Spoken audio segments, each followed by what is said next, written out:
In the 2007 episode, The Shakespeare Code, the 10th Doctor meets William Shakespeare in 1599. During a quiet moment, the Doctor casually remarks that all the world's a stage. Shakespeare likes the rhythm of the phrase so much that he decides to write it down for a future play. This interaction is more than a quick historical joke, meaning it was never actually created by an original author. The information traces a continuous loop. The Doctor reads the line in a book, travels to 1599, and speaks it to Shakespeare, who publishes it. This loop exposes a massive logical hole. The point of origin is completely erased. While this specific paradox is the focus of one episode, the idea behind it recurs across the franchise's 60-year run. The show has spent decades weaving the language of the bard into its scripts, quoting his work to help explain its wildest sci-fi concepts. This collision between 16th century literature and futuristic storytelling defines the series. The show uses the weight of the past to give its vision of the future a sense of permanence. You can see the density of the text woven into the show's history by looking at the scripts since 1963. The series treats the Shakespearean folio as a foundational text for understanding the human condition. Examples appear in every era. The Third Doctor quoted The Tempest to describe his enemies, while the 12th Doctor faced down a high-tech threat by invoking the murder of sleep from Macbeth. These lines function as essential philosophical anchors rather than simple historical nods.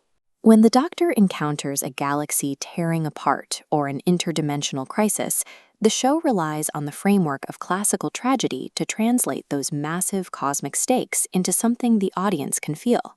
By utilizing 16th century poetry as a tactical tool, the Doctor finds a way to navigate the chaos of the distant future. This connection to the bard goes beyond the scripts.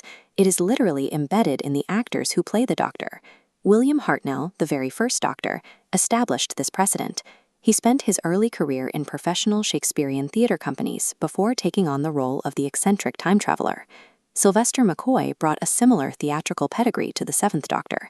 His career includes a high-profile stint with the Royal Shakespeare Company, where he performed as the Fool in King Lear. McCoy performed that role directly opposite Ian McKellen, highlighting the level of classical prestige the series regularly recruits from. In the modern era, David Tennant maintained this dual identity. He was celebrated as a legendary stage Hamlet, even while he was starring as the 10th Doctor on television.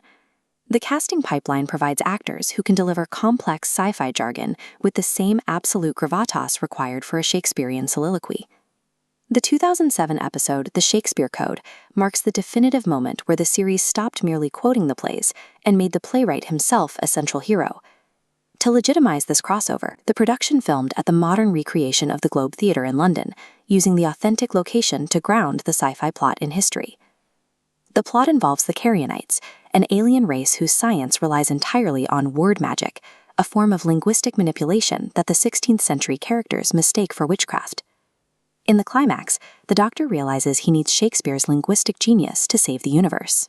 They eventually defeat the aliens by combining Shakespeare's poetry with a banishing spell borrowed from the world of J.K. Rowling.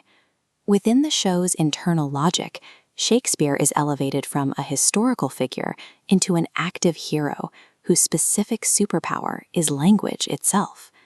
Returning to that ontological paradox, feeding Shakespeare his own lines serves as a metaphor for the endurance of British cultural heritage. The series acts as a bridge, consistently recontextualizing these historical texts for a modern, action-packed audience. This reveals the core philosophy shared by both properties.